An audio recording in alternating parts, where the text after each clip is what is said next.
ക്യാബിനറ്റിൻ്റെ ആദ്യ യോഗത്തിൽ തന്നെ ജൂൺ 15 മുതൽ നമ്മൾ നൽകിയിട്ടുള്ള വാഗ്ദാനം നടപ്പാക്കും എന്ന് പറഞ്ഞിട്ടുണ്ടല്ലോ. പക്ഷേ എനിക്ക് വകുപ്പുകളുടെ പൂർണ്ണമായ ചുമതല ഞാൻ ഏറ്റെടുക്കുന്നേ ഉള്ളൂ. ആ വകുപ്പുകൾ വ്യക്തമാവുന്ന മുറയ്ക്ക് ഞാൻ വിളിച്ചു കൂട്ടാം. എല്ലാ മാധ്യമ പ്രവർത്തകരെയും വിളിച്ചു കൂട്ടി പറയാം. നിങ്ങളുടെ നിർദ്ദേശങ്ങൾ നിങ്ങൾക്കും പറയാം. എന്തായാലും ബജറ്റ് കഴിയുമ്പോൾ നമുക്ക്, അല്ലെങ്കിൽ ജൂൺ 15 ഡേറ്റ് പറഞ്ഞല്ലോ, ആദ്യത്തെ തീരുമാനം തന്നെ ഈ ജൂൺ 15 മുതൽ സ്ത്രീകൾക്ക് ഇന്ന് വരെ ലഭിച്ചിട്ടില്ലാത്ത ആനുകൂല്യങ്ങൾ KSRTCയിൽ നടപ്പാക്കും. ആ കാര്യത്തിൽ അതിൻ്റെ ആ സമയത്തിന് വേണ്ടിയാണ് കുറച്ച് സമയം എടുത്തത്. ഒരു സ്പേസ് കിട്ടണ്ടേ? നമുക്ക് ഇന്നലെ തന്നെ ക്യാബിനറ്റിലിരുന്ന് നമുക്ക് പ്രഖ്യാപിക്കാൻ പറ്റും, കുറച്ച് പഠിക്കണ്ടേ? അപ്പോൾ അതിനുവേണ്ടി കമ്മിറ്റിയൊന്നും വെച്ചിട്ടൊന്നുമില്ല. പക്ഷേ അതിനെക്കുറിച്ചുള്ള ആലോചനകൾ കാര്യമായിട്ട് നടക്കുന്നുണ്ട്. അത് പല യോഗങ്ങളും ഗവൺമെൻറ്റിൽ നടക്കുന്നുണ്ടെന്നല്ലാതെ അങ്ങനെ ഒരു പ്രഖ്യാപിച്ചിട്ടുള്ള യോഗങ്ങളല്ല. അപ്പോൾ എന്തായാലും അതിനെക്കുറിച്ചുണ്ടാകുന്ന വരും വരായികളെക്കുറിച്ചുള്ള ഒരു സമയമെടുക്കാൻ വേണ്ടിയാണ്. 15-ാം തീയതി ഫ്രീ, പിന്നെ ഒരു ഇന്ന് വരെ KSRTCയിൽ സ്ത്രീകൾക്ക് കിട്ടാത്ത ഒരു പ്രധാന ആനുകൂല്യം 15 തൊട്ട് കിട്ടും, അതുറപ്പ്. അത് 15-ാം തീയതി തൊട്ട് നമുക്ക് അറിയാമല്ലോ. അപ്പോൾ അതിന് മുമ്പേ ഞാൻ പറയാം. ഞാനാണ് ഇപ്പോൾ ഗതാഗതത്തിൻ്റെ എന്നുള്ള മാധ്യമങ്ങളിൽ കൂടെയാണ് എല്ലാവരും പറയുന്നതെങ്കിലും ഞാനിപ്പോൾ അത് നിഷേധിക്കുന്നുമില്ല. കാരണം എനിക്ക് ഓഫർ ചെയ്തിട്ടുള്ള ഒരു വകുപ്പ് ഗതാഗതമാണ്. പക്ഷേ അറിയാമല്ലോ, നമുക്കെല്ലാം അറിയാമല്ലോ, പാർട്ടി എന്ന നിലയ്ക്ക് ഞങ്ങൾ ആവശ്യപ്പെട്ടത് സഹകരണവും തുറമുഖവുമാണ്.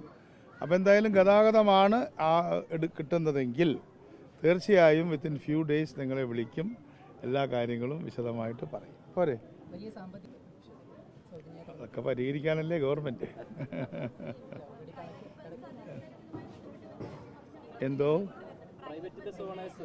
അല്ല, അതിൽ ഇപ്പോൾ പ്രൈവറ്റ് ബസ്സിനെ നശിപ്പിക്കാനല്ലല്ലോ KSRTCയെ നശിപ്പിക്കാനല്ല പ്രൈവറ്റ് ബസ്. ഇത് രണ്ടും വാസ്തവത്തിൽ പരസ്പര പൂരകങ്ങളാവുകയാണ് വേണ്ടത്. ഇത് പബ്ലിക് ട്രാൻസ്പോർട്ടാണ്. ഒരു കാലത്ത് നമ്മുടെ പബ്ലിക് ട്രാൻസ്പോർട്ടിൽ, ഇതിപ്പോൾ ഞാൻ ചാർജ് എടുക്കുന്നതിൻ്റെ ഭാഗമായിട്ടൊന്നും പറയല്ല കേട്ടോ, ഇത് നമ്മുടെ ഒരു പൊതുവിജ്ഞാനത്തിൻ്റെ ഭാഗമായിട്ട് ഞാൻ ട്രേഡ് യൂണിയൻ പ്രവർത്തകനായതുകൊണ്ട് പറയുകയാണ്. 30,000-ഓളം ബസ്സുകൾ സ്വകാര്യ മേഖലയിൽ പബ്ലിക് ട്രാൻസ്പോർട്ട് നടത്തിയിരുന്നു.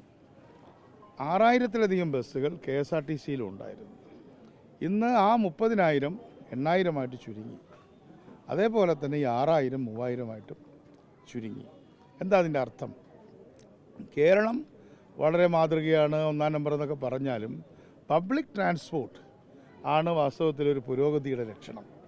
അപ്പോൾ നമുക്ക് യൂറോപ്പിലൊക്കെ പല രാജ്യങ്ങളിലും, വളരെ സമ്പന്നമായ രാജ്യങ്ങളിൽ ചെന്നാൽ, നമ്മളൊരു സ്ഥലത്തേക്ക് ചെന്നാൽ അവർ ഏത് ബസ്സിലാണ് വന്നതെന്നാണ് ചോദിക്കുക. അപ്പോൾ അത്രയും പ്രധാനമാണ് പബ്ലിക് ട്രാൻസ്പോർട്ട്. അത് ലണ്ടനിലും മാത്രമല്ല. ഇപ്പോൾ ഞാൻ ILOയുടെ മീറ്റിങ്ങിന് പലപ്പോഴും പോയിട്ടുണ്ട്. അവിടെ നമ്മൾ ILO ഓഫീസിൽ നിന്ന് അവർ ചോദിക്കുന്നത് ഏത് ബസ്സിൽ വന്നു എന്നാണ്.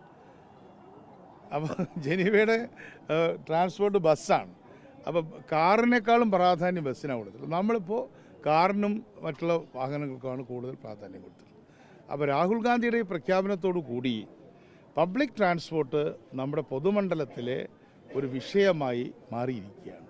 അപ്പോൾ അതിനെ ശക്തമാക്കുക, അതിൽ തന്നെ ഏറ്റവും നല്ല രീതിയിൽ പ്രത്യേകിച്ചും വിമൻ, ജെൻഡർ ഫ്രണ്ട്ലി ആയിട്ട് കാര്യം ചെയ്യാൻ പോവുകയാണ്. നിങ്ങളുടെ എല്ലാം പിന്തുണ വേണം. അതിപ്പോൾ പൊതുവേ UDF ഗവൺമെൻറ്റിന് വേണ്ടി ഞാൻ പറയാം.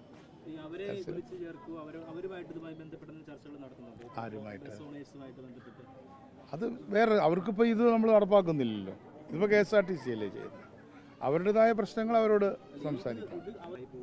അല്ല, അതൊക്കെ നമുക്ക് ഡീറ്റെയിൽസ് നമുക്ക് സംസാരിക്കാം കേട്ടോ. എല്ലാം സംസാരിക്കാം, എല്ലാം നിങ്ങളോട് സുതാര്യമായിട്ട് പറയാം. റൈറ്റ്? Thank you. കൂടുതൽ വാർത്തകളും വിശേഷങ്ങളും നിങ്ങൾക്ക് ലഭിക്കാൻ കേരളീയം ന്യൂസ് സബ്സ്ക്രൈബ് ചെയ്യുക. കൂടെ ബെൽ ബട്ടണും അമർത്തുക.